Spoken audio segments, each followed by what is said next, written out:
What's up, Totem Pole Nation? Welcome back to another episode of Lambo and Matt's World of Sports. Today we are getting into the national championship in college football. It is between Michigan and Washington, and we'll also get into the Jim Harbaugh situation. He's always been flirting with the NFL. Does he want to go? Does he not want to go? We'll get into that. He's obviously considering a contract extension right now.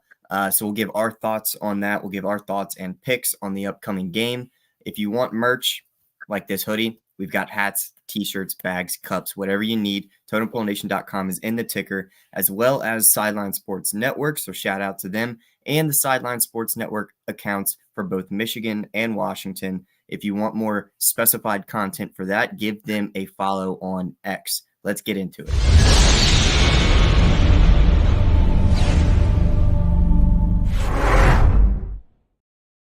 Well, Michigan has surprised America by beating Alabama. Washington has beat Texas, thank God, but they almost blew it. The distraction that is happening around college football is Jim Harbaugh. All right, he hired NFL agent Don Yee, former agent of Tom Brady, I think a current agent of Sean Payton, obviously. He's been in Michigan since 2015. Michigan does have a chance to win a national championship, obviously, which my pick is I will pick Michigan. But first, we're going to stick to the Jim Harbaugh stuff. I think Jim Harbaugh goes into the sunset, and I think they win the national championship. A Clemson fan, you roasted. Yeah, I know. I roasted a lot of Clemson fans as well. That's why you're not in the national championship. The only way you'll get into it is the 12-team playoff that is happening next season. But we're going to talk about Michigan, okay? I'm going with Michigan. I love Jim Harbaugh. Now, I think he leaves. Where does he go to? The Chargers are very, very desperate. Do I see that as reality? Maybe, maybe not. Do you know where I see where Jim Harbaugh could go to that nobody's really paying attention to? The Chicago Bears. Justin Fields, Jim Harbaugh. And with the second pick of the draft, get Marvin Harrison Jr. Ooh. And Jim Harbaugh did play for the Bears back in his time. They said the Bears was going to keep Matt Eberflus, but I wouldn't keep that man, okay? Jim Harbaugh goes to the Bears. I'm going to call it, and I'm going to stick to my prediction. Before we get into the game, do you think Jim Harbaugh goes to the NFL? I'm very 50-50 on it. Now, obviously, the hiring of an agent is huge, and it's a lot more telling than, the articles that have been posted recently about him, mulling over this huge extension that he has.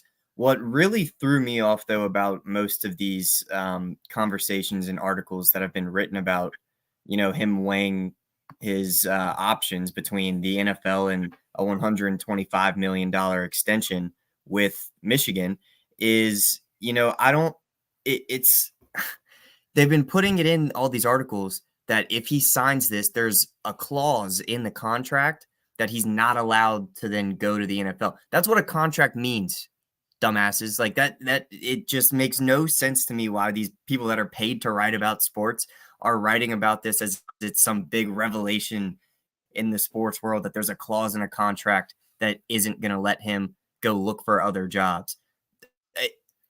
Correct me if I'm wrong, most contracts are binding. That is why you sign your name. That is why there are lawyers present that read over everything.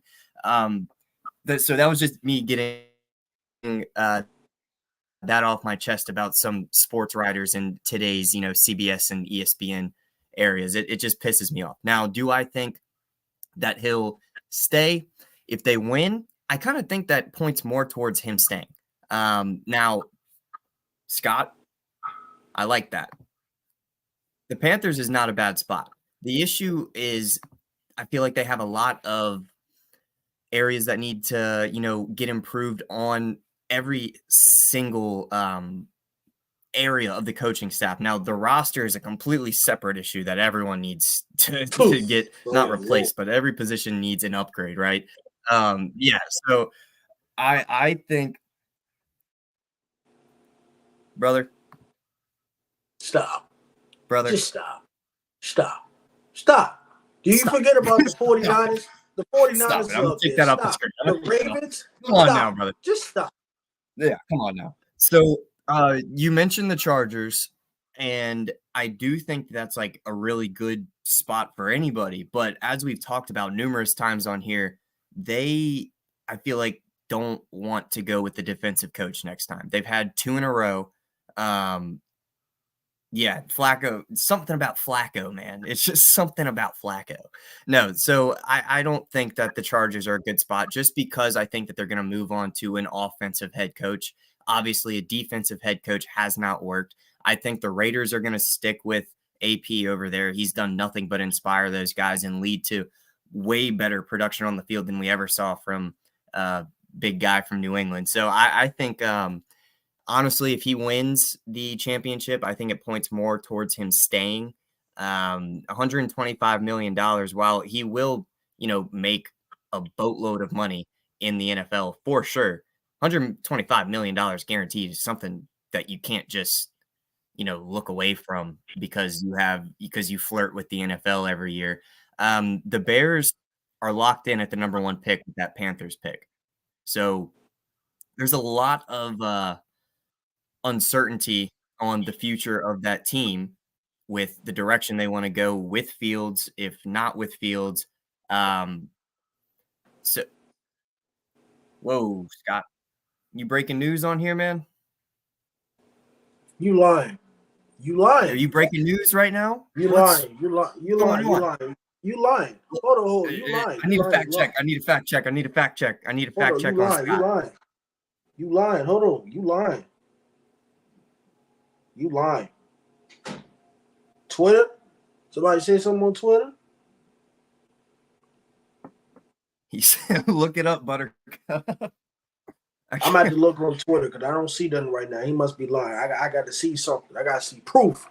All right, while you pull that up, I'll keep going. And there's really not much that I have more to say about it. I've said, if they win, I think he stays. If they don't win, I think it's more of a possibility that he does leave.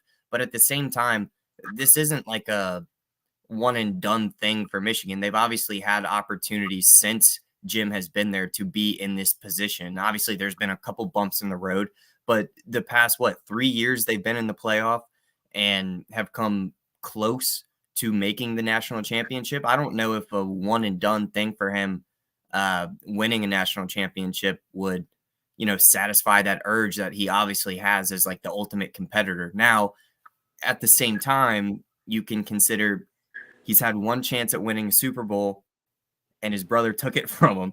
So do you want to go and get that, at the next level? That's definitely a possibility. And then Schefter said that today on the Pat McAfee show. He brought up, it's really up in the air, but it's deep down inside of him. He knows that he needs that Super Bowl win. So I'm with you. I think it's a possibility. I don't know if the Bears is the spot, but I really couldn't give you a yes or no answer right now. All right. Well, the national championship game, obviously, Washington and Alabama will be played at 7:30 next Monday on the 8th, obviously, which we'll have a watch party for, obviously, for the CFC clinic, obviously. I think we should be back from Nashville by then. But Michigan's line is minus 4.5. The over-under is 55.5 as well. I'm taking Michigan defensively. Now, Washington can score on offense. We've seen that. But the defense is about to get exposed by a Michigan team that can run the ball. They have Blake Corum. Remember Justin Fuente? You said Blake Corum wasn't that good of a running back? Remember?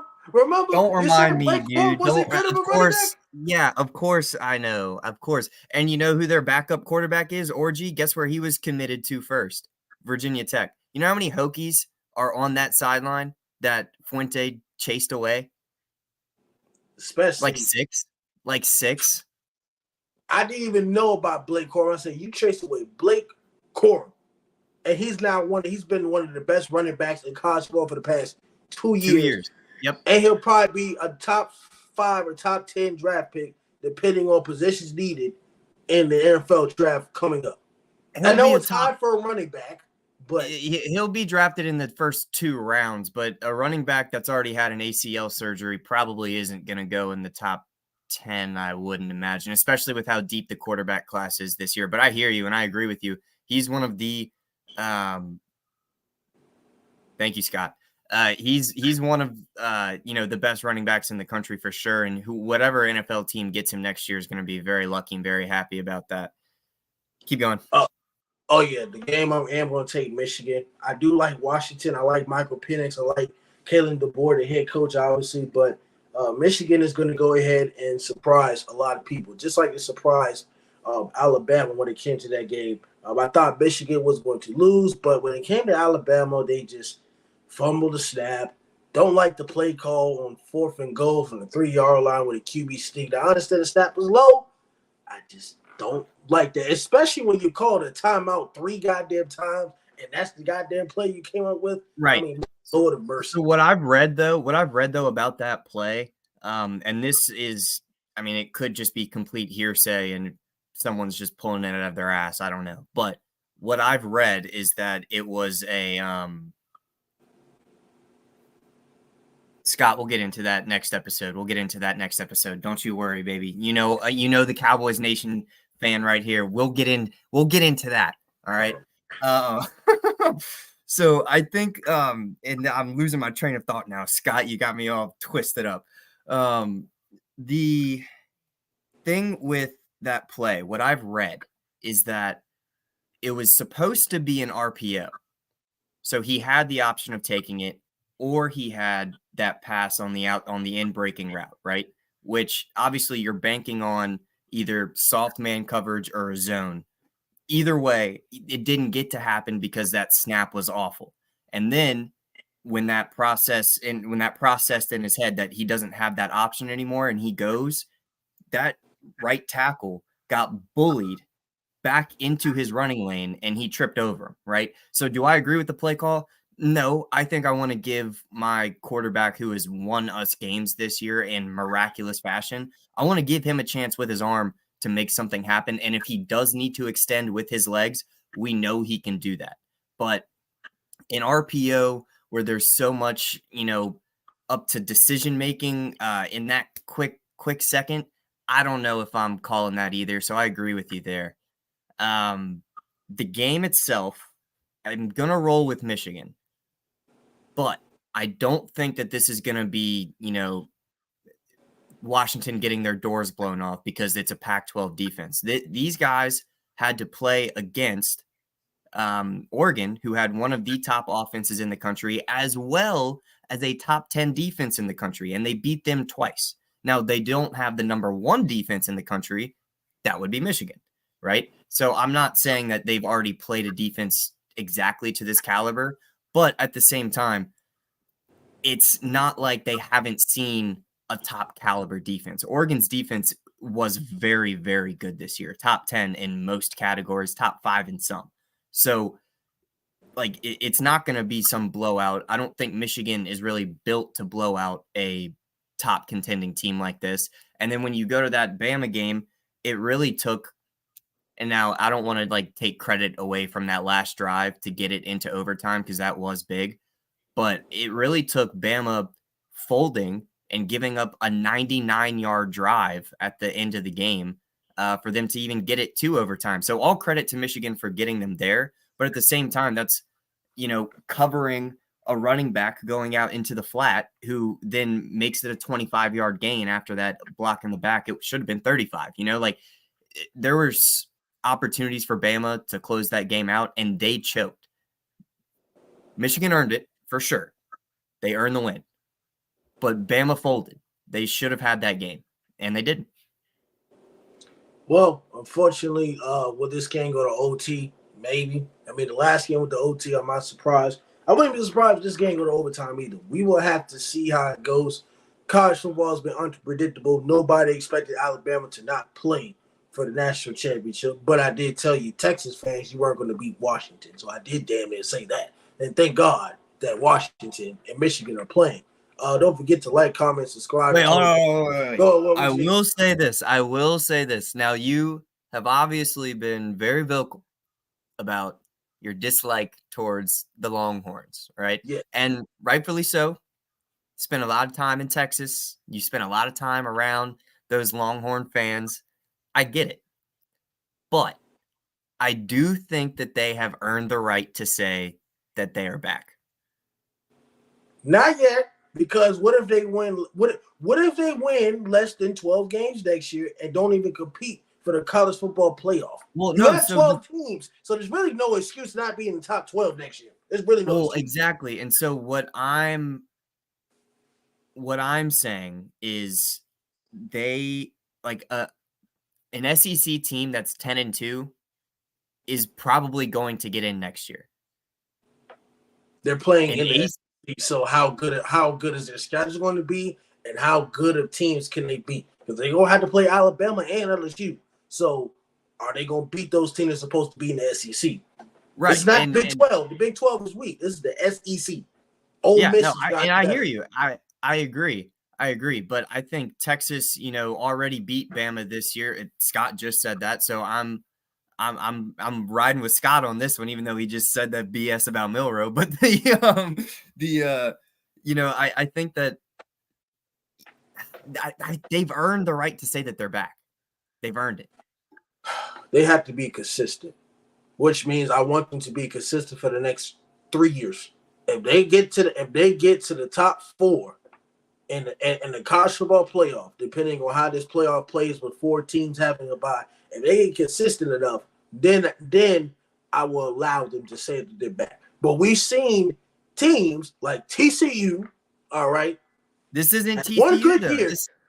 I don't know, but one good year, and then true, Texas could have a great year, and then if Quinn Ewers does come back or talk to him, hurt, Scott, or get what if Quinn Ewers is injury prone? How good is Arch Manning? You got Arch Manning right behind him, dog. How good is he going to be though? Not against Texas Tech. Let's just stop with Texas Tech. I don't care about Texas Tech. I don't care about Texas Tech. Yes, I do. This is there are very few quarterbacks, and I think if he went anywhere else in the country, you wouldn't be saying that. It's just because he's at Texas. If you are the number one quarterback in the country, I don't think that there is as much room to say that, we got to see how good he is. I think that, he was the number one player in high school football last year. And like Malik Murphy isn't transferring if he doesn't think that he can compete, or if he thinks that he can compete for that number 2 job and the number, or the next guy in line after Quinn. He transferred because he knew it's Arch's show after Quinn's gone. We'll have to see how good Arch Manning is. I just have to be honest, because one game is not enough. I got to see how good he's going to be, and if he's going to progress it into the NFL. Just because you're a Manning, that ain't going to mean I'm going to let you slide, all right? So this is it for Lambo and Matt's World of Sports. Like, comment, subscribe to Total Pole Nation, all right? Need your merch, go to TotalPoleNation.com. Thanks, Solid Sports Network, for the platform. And if you want to follow the teams, follow them on X. Y'all have a great night. We'll be back for 5 minutes for the next episode. Adios.